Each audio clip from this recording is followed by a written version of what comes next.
అందరికీ నమస్కారం. వైఎస్ఆర్ కాంగ్రెస్ పార్టీ రాష్ట్ర అధ్యక్షులు పెద్దలు జగన్మోహన్ రెడ్డి గారి ఆదేశాల మేరకు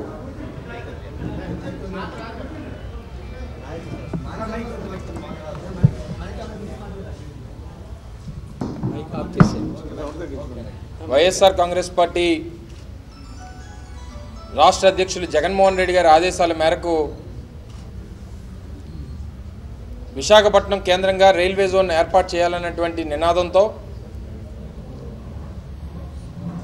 ఆత్మగౌరవ యాత్ర పేరిట అనకాపల్లిలో ఉన్నటువంటి శారదా నది నుంచి భీమిలి ప్రాంతంలో ఉన్నటువంటి గోస్తని నది వరకు దాదాపు 200 కిలోమీటర్ల పాదయాత్ర చేయాలని చెప్పి పార్టీ నిర్ణయం తీసుకోవడం, అందులో భాగంగా 30వ తారీఖున అనకాపల్లి నుంచి ఈ పాదయాత్ర మొదలుపెట్టడం జరిగింది. నేటికి 5వ రోజు ఈరోజు పాదయాత్ర ప్రారంభం కాబోతా ఉంది. 4 రోజుల పాటు అటు అనకాపల్లి పెందుర్తి ప్రాంతాల్లో ఉన్నటువంటి గ్రామీణ ప్రాంతాల్లో,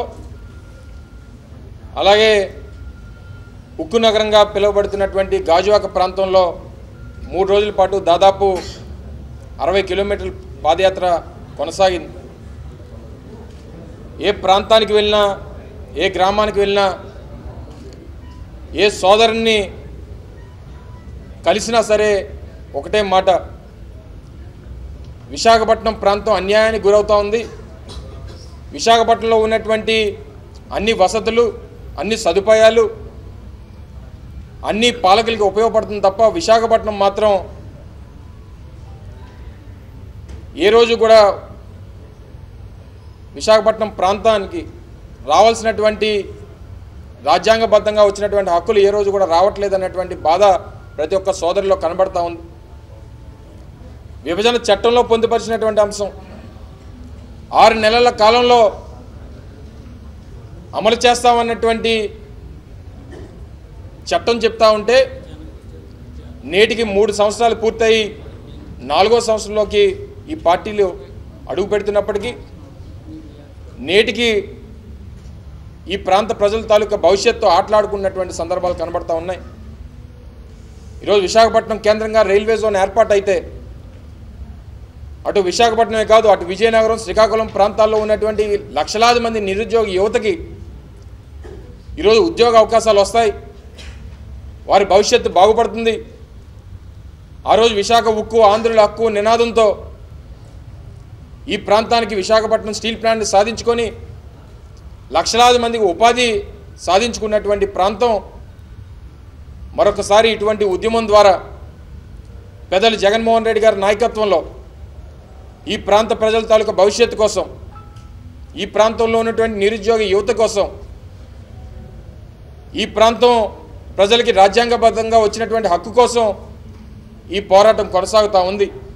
గత సంవత్సరం 5 రోజుల పాటు ఆమరణ నిరాహారదీక్ష చేస్తే ఆ రోజు కూడా జగన్మోహన్ రెడ్డి గారు వచ్చి పోరాటానికి మద్దతు తెలపడం, ఈ ప్రాంత ప్రజలకి వైఎస్ఆర్ కాంగ్రెస్ పార్టీ అండగా నిలబడుతుంది అన్నటువంటి మాట ఈ రోజుకి ఈ ప్రాంత ప్రజలకు గుర్తుంది.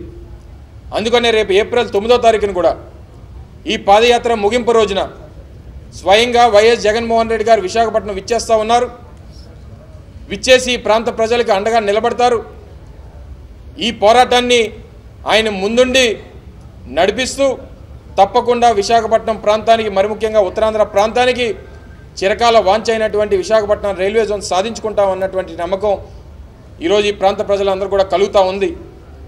ఈరోజు ఈ రాష్ట్ర ముఖ్యమంత్రి గారు పూర్తిగా ప్రజాస్వామ్యాన్ని కూని చేసి రాజ్యాంగాన్ని దొంగలో తొక్కి ఈరోజు ఎక్కడా కూడా కేవలం రాజకీయ స్వార్థం కోసం, రాజకీయ ప్రయోజనాల కోసం వాళ్ళ పార్టీ అధికారంలో ఉన్నటువంటి పార్టీని ఈరోజు కాపాడుకోవడం కోసం ఈరోజు రాజకీయాలు చేస్తూ ఉన్నారు తప్ప ఈ ప్రాంతాల అభివృద్ధి కోసం కానీ, రాష్ట్రాల అభివృద్ధి కోసం కానీ ఏ రోజు కూడా ఈ 3 సంవత్సరాల్లో ఆలోచించినటువంటి సందర్భాలు లేవు.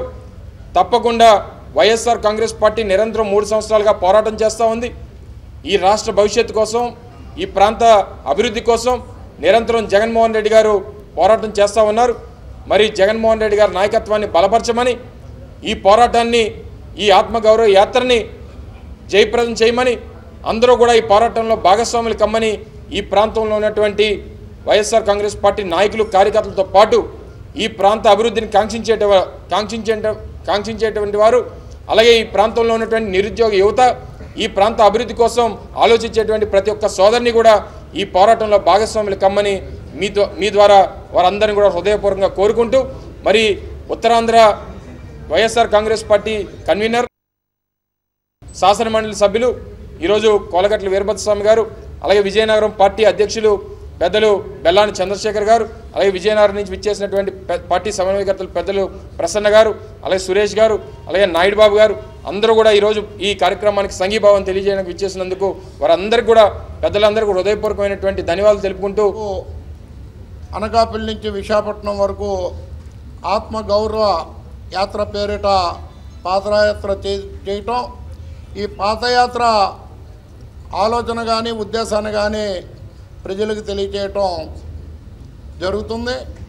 పాదయాత్ర మొదలుపెట్టిన దగ్గర నుండి ఈనాటి వరకు ఏ ప్రాంతంలోకి వెళ్ళినా ప్రజాదరణ లభిస్తూ, ప్రజల నుంచి ప్రోత్సహిస్తూ ఈ ప్రాంత అభివృద్ధికి కాంక్షించే ప్రతి ఒక్కరూ కూడా ఈ యాత్రకు మద్దతు తెలియజేస్తున్న పరిస్థితి మనం చూస్తూనే ఉన్నాం. గత 3 సంవత్సరాలుగా ఈ రాష్ట్రంలో తెలుగుదేశం పార్టీ ప్రభుత్వం ఏర్పడి ప్రభుత్వ పరిపాలన జరుగుతుందా, లేక పార్టీ అభివృద్ధి కార్యక్రమాలు చేసుకుంటున్నారా, పార్టీని పటిష్టం చేసుకునే ఆలోచన చేస్తున్నారా, ఈ రాష్ట్ర ప్రజలకి ఏమైనా మంచి చేసే ఆలోచన ప్రభుత్వం చేస్తుందా అంటే కేవలం ఈ రాష్ట్ర ముఖ్యమంత్రి చంద్రబాబు నాయుడు గారు 2019 ఎన్నికలకు పార్టీని ఎలా పటిష్టం చేసుకోవాలి, తిరిగి అధికారంలోకి ఏ విధంగా రావాలనే ఆలోచన తప్ప ఈ రాష్ట్రానికి ఓట్లేసిన ప్రజలకి మేలు చేసే ఆలోచనని పక్కన పెట్టిన పరిస్థితిలో బాధ్యత గల ప్రతిపక్ష పార్టీగా మన బాధ్యతని మనం నిర్వర్తించాలనే ఒక సూచన రాష్ట్ర పార్టీ అధ్యక్షులు జగన్మోహన్ రెడ్డి గారు చేసిన మీదట ఈ రాష్ట్రానికి ప్రత్యేక హోదా అంశం ముఖ్యమైనదని, రాష్ట్రం అభివృద్ధి చెందాలంటే, రాష్ట్రం అన్ని రంగాల్లో ముందంజలో రావాలి అంటే ప్రత్యేక హోదా రావాలని ఎన్నో పోరాటాలు ఢిల్లీ నుంచి కింద స్థాయి వరకు చేయడం జరిగింది. మరి ప్రత్యేక హోదాలో భాగంగా ఈ ఉత్తరాంధ్రకు సంబంధించి ముఖ్యమైన అంశం రైల్వే ప్రత్యేక జోను. రాష్ట్ర విభజన అంశాల్లో ఒక ముఖ్యమైన అంశం. మరి దీనికోసం వదిలిపెట్టి ఈ రాష్ట్రంలో ప్రత్యేక ప్యాకేజ్ వస్తే చాలని చంద్రబాబు నాయుడు గారు చెప్పటం రాష్ట్ర ప్రయోజనాల్ని మరి వదిలివేసినట్లుగానే భావిస్తూ, ఉత్తరాంధ్ర అభివృద్ధి చెందాలంటే రైల్వే జోన్ రావాలని మరి జిల్లా అధ్యక్షులు అమర్ గారు గతంలో ఆమరణ నిరాదీక్ష చేయటం, ఆ రోజు కూడా ప్రజలు సంపూర్ణంగా వచ్చి మద్దతు తెలియచేయటం, వివిధ రాజకీయ పార్టీలు కూడా ముందుకొచ్చి మద్దతు తెలియజేయడం జరిగింది. అయితే ఈ ప్రత్యేక రైల్వే జోన్ అంశాన్ని ఇప్పటికప్పుడు వదిలే ఆలోచన లేదు.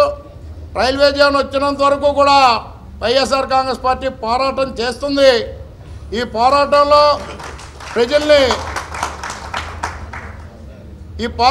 ప్రజల్ని భాగస్వాములు చేయాలి, ప్రజల్లో చైతన్యం తేవాలనే ఆలోచనతో మరి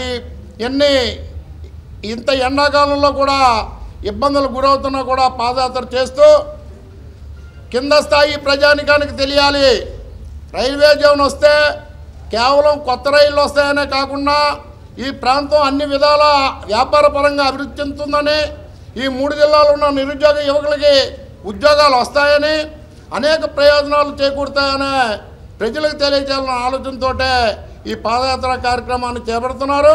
మరి సాక్షాత్తు మన అధినేత జగన్మోహన్ రెడ్డి గారు ఇచ్చిన ప్రోత్సాహం, ఇచ్చిన సూచనల మేరకు ఈ కార్యక్రమాలు చేస్తున్నామని. మరి రాష్ట్ర విభజన జరిగినప్పుడు అప్పటి ప్రతిపక్ష పార్టీ నేత అయిన ఈనాటి ముఖ్యమంత్రి చంద్రబాబు నాయుడు గారు మొసలి కన్నూరు కారుస్తూ, అరే రాష్ట్రం ప్రత్యేక హోదా రావాలి, పార్లమెంట్లో 10 సంవత్సరాలే వెంకయ్యనాయుడు గారు అడిగారు, కానీ 15 సంవత్సరాలు ఉండాలి ప్రత్యేక హోదా అని చెప్పిన పెద్ద మనిషి ఆయనకున్న లొసుగుల వల్ల, ముఖ్యంగా తెలంగాణ రాష్ట్రంలో ఉన్న కేసు నోటికి ఓటు కేసు నుంచి తప్పించుకోవటానికి కానీ మోడీ గారి కాలు ముందు మోకరెళ్ళి ఆయన చెప్పినట్లుగా వింటున్న వైనం ఈరోజు యావత్ రాష్ట్ర ప్రజానికం కూడా గమనిస్తూనే ఉందని. మరి ప్రత్యేక హోదా అంశాన్ని పక్కన పెట్టినప్పటికీ రాష్ట్ర విభజన జరిగినప్పుడు ఆంధ్ర రాష్ట్రానికి అనేక ప్రయోజనాలు చేకూరుస్తానని చెప్పిన కేంద్ర ప్రభుత్వం మరి ఆ ప్రయోజనాలు ఎంతవరకు చేకూర్చిందనేది ఒక ఆలోచన చేస్తే అంశాలన్నింటినీ పక్కన పెట్టి రాజకీయ లబ్ధి కోసం కేవలం ఎమ్మెల్యే శాసనసభ స్థానాలు పెంచుకునే ఏర్పాటు మాత్రం ఈ చంద్రబాబు నాయుడు గారు గట్టిగా పట్టుకొని అదొకటే అంశం ఉన్నట్లుగా చూస్తున్న పరిస్థితి కూడా మనం చూస్తున్నాం. మొన్నటి శాసనమండలి సమావేశాలకు వెళ్ళినప్పుడు అక్కడున్న రాజధాని చూస్తే మాకు నిజంగా బాధ కలిగింది. కోట్లాది రూపాయలు అన్యాయంగా అక్రమంగా దోచి తినేశారన్న విషయాన్ని ఏ ఒక్క సామాన్య మనిషి వెళ్ళినా కూడా తెలుస్తుంది. ఇది ఒక్క విషయంలోనే కాదు, ఈ రాష్ట్రంలో అనేక సంక్షేమ కార్యక్రమాలు స్వర్గీయ రాజశేఖర రెడ్డి గారు ప్రవేశపెట్టిన సంక్షేమ కార్యక్రమాలకి పేర్లు మారుస్తూ కార్యక్రమాలను కూడా నీరు కారుస్తున్న పరిస్థితి మనం చూస్తూనే ఉన్నాం. ఈ రాష్ట్రంలో కేవలం ఒకే ఒక కార్యక్రమం జరుగుతుంది. అదే కార్యక్రమం దాచుకో అనే కార్యక్రమం. రేపటి ఎన్నికల్లో డబ్బు ఖర్చు పెట్టి గెలుస్తామన్న ఒక ఆలోచనతో డబ్బు ఏ విధంగా సంపాదించాలి, రేపు 2019 ఎన్నికల్లో ఏ విధంగా గెలవాలన్న ఆలోచన ఈ దుష్ట ప్రభుత్వం చేస్తుందని. కానీ ప్రజలు అన్ని విషయాలు గమనిస్తున్నారు, ప్రజలు చైతన్యవంతులయ్యారు. మీరు కోట్లాది రూపాయలు ఖర్చు పెట్టినా కూడా రేపు జరిగే ఎన్నికల్లో ఈ రాష్ట్రంలో వైఎస్ఆర్ కాంగ్రెస్ పార్టీ రావడం గెలవటం తథ్యం. ఈ రాష్ట్రానికి రాజశేఖర రెడ్డి గారు తనయుడు జగన్మోహన్ రెడ్డి గారు ముఖ్యమంత్రి అవడం తథ్యం.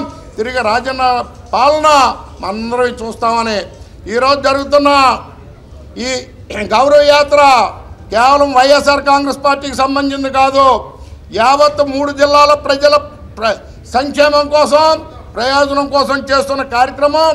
ఈనాటి కార్యక్రమం ఇంతటితో ఆగదని, ఈ ప్రత్యేక జోన్ వచ్చినంత వరకు ప్రజలందరినీ కలుపుకొని వైఎస్ఆర్ కాంగ్రెస్ పార్టీ నేతృత్వంలో ఈ యాత్ర వలె రానున్న కాలంలో పోరాటాలు జరుగుతాయని, దానికి ప్రజలందరినీ భాగస్వామ్యం చేయవలసిన బాధ్యత వేదిక మీద ఉన్న నాయకులే కాక వేదిక ముందున్న మీ నాయకత్వం కూడా అవసరమని, జరుగుతున్న కార్యక్రమాలు చేస్తున్న కార్యక్రమాల్ని ప్రజలకు తెలియజేసే ఆలోచన చేసే విధంగా ప్రాంతీయ గ్రామీణ ప్రాంతాల్లో కానీ పట్టణంలో ఉన్న వార్డుల్లో కానీ ఇది ప్రచారం చేసి ఇటువంటి కార్యక్రమాలు వైఎస్ఆర్ కాంగ్రెస్ పార్టీ చేసేటప్పుడు జయప్రదం చేసే విధంగా మీరందరూ కూడా కార్యోన్ముఖులు అవ్వాలని కోరుకుంటూ, ఇవాళ విశాఖపట్నంలో జరుగుతున్న ఈ పాదయాత్ర విశాఖపట్నం ఒక్కడే సంబంధించి కాదు, విజయనగరం శ్రీకాకుళం కూడా అవసరమైంది. రేపటి రోజుల్లో ఏ పెద్ద ఎత్తున కార్యక్రమం చేసినా విజయనగరం జిల్లా నుంచి పెద్దలు బొత్స సత్యనారాయణ గారి నేతృత్వంలో మేమందరం కలిసి వచ్చి మేము పనిచేస్తామని ఈ సందర్భంగా మీ అందరికీ తెలియజేసుకున్నాం. పెద్దలు మాడుగుల శాసనసభ్యులు ముత్యాల నాయుడు గారు కూడా ఈరోజు ఈ యాత్రలో పాల్గొనడానికి సంఘీభావం తెలియజేయడానికి ఇచ్చేశారు. ఆయన కూడా ఒక నిమిషం మాట్లాడాల్సింది కోరుతున్నాం.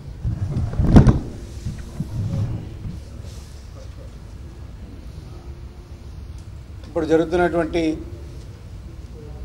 పాదయాత్రకి అన్ని ప్రాంతాల నుంచి కూడా విశేష స్పందన లభించడం, ఏదైతే జగన్మోహన్ రెడ్డి గారి పిలుపు మేరకు ఆదేశాల మేరకు చిరంజీవి అమర్నాథ్ బాధ్యత తీసుకొని విశాఖలో రైల్వే జోను సాధించేదానికి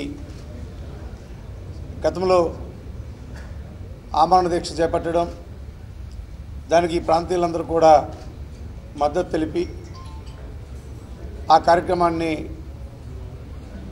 ఆ రోజు జయప్రదం చేయడం, కింద స్థాయి వరకు కూడా ఈ రైల్వే ప్రత్యేక జోను ఆవశ్యకత ఏమిటి,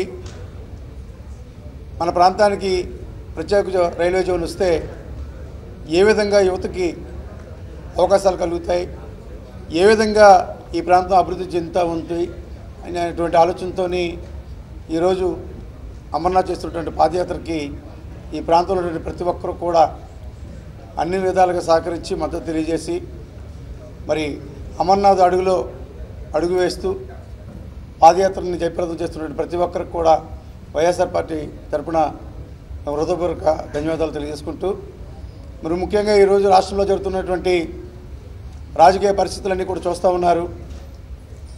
వైఎస్ఆర్ పార్టీ నుంచి గెలిచినటువంటి శాసనసభ్యుల్ని కోట్లాది రూపాయలు వెచ్చించి కొనుగోలు చేసి అక్కడేమో తెలంగాణలో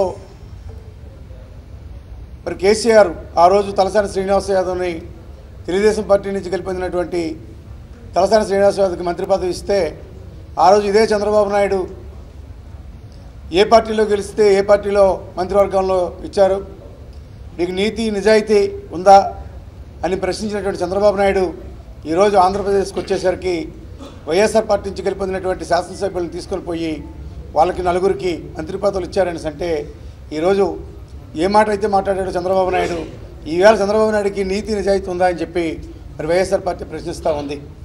నిజంగా నీకు మరి ఏదైతే ఈరోజు ప్రజాస్వామ్యం మీద విలువ ఉంది, ప్రజాస్వామ్యం మీద నమ్మకం ఉంది, మరి నీతికి నిజాయితీకి కట్టుబడి ఉంటామని చెప్పి మాట్లాడుతున్నటువంటి చంద్రబాబు నాయుడు మరి తక్షణమే ఆ శాసనసభ్యుల చేత ఎవరికైతే మంత్రి పదవులు ఇచ్చారో వారినే కాకుండా ఏదైతే కోట్లాది రూపాయలు వెచ్చించి వైఎస్ఆర్ పార్టీ కొనుగోలు చేసినటువంటి శాసనసభ్యులందరి చేత కూడా రాజీనామా చేయించి మళ్ళీ గెలుపొందాలని చెప్పి మరి వైఎస్ఆర్ పార్టీ మరి చంద్రబాబు నాయుడిని కోరుతూ ఉంది.